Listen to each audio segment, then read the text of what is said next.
हमार गाँव में गणेश भगवान आए हो, ये देख गणेश भगवान गुरु आशीर्वाद देवा हो।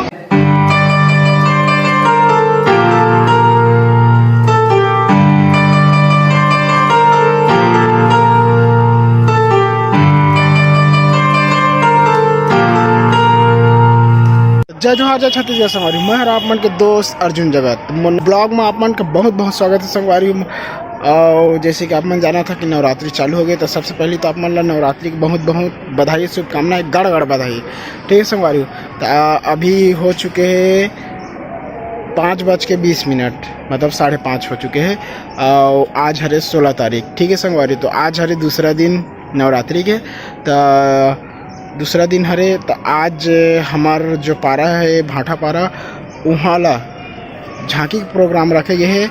मुनुंद वाला जो झांकी हुआ है वहाँ के प्रोग्राम रखे गए हैं, जिसमें हमारे बताए गए हैं कि एकठी बैला आई और जो कुछ भी है झांकी वो हो ही ऐसे करके, बैला भी यही साथ में ऐसे बोले हैं। तो संगवारी हो, चला अब तुम्हारा पूरा वीडियो बताता हूँ झांकी के। अभी तो आरती व हो ही, आरती होए के बाद ना झांकी ला चालू कर ही।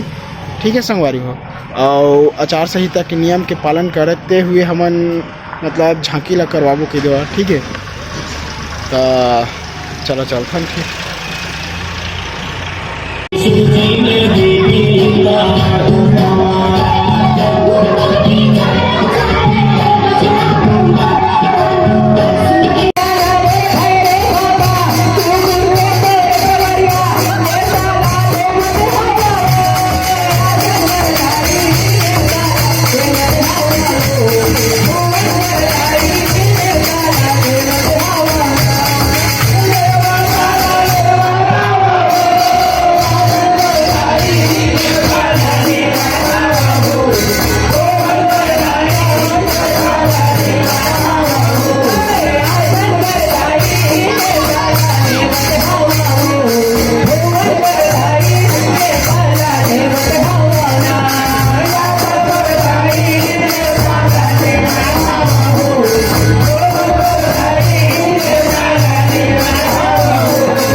संगवारी हो, हमार गाँव में गणेश भगवान आए हो, ये देख गणेश भगवान गुरु आशीर्वाद देवा हो। हाथ ऐसे करके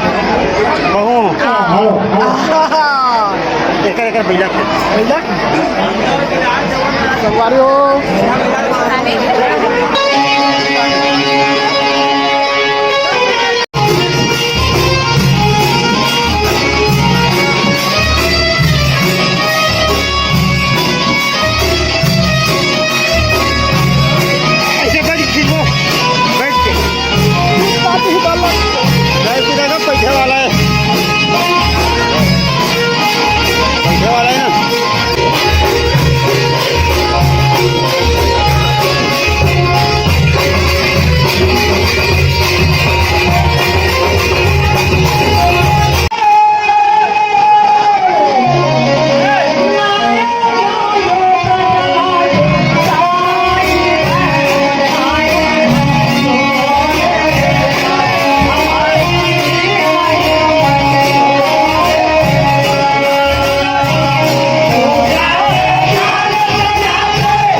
बंधन में प्रसन्न होकर सपने टेप किए हैं। बोले उनकी प्रथा भक्ति की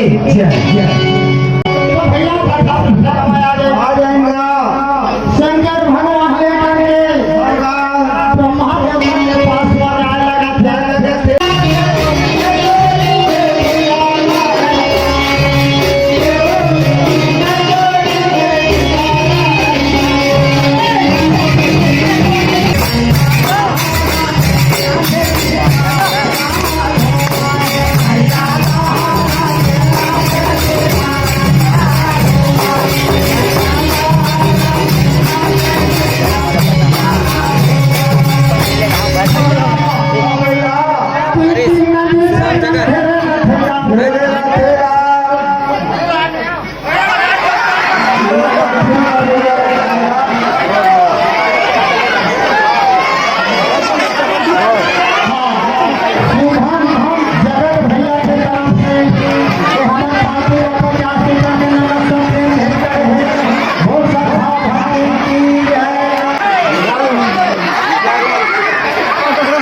सब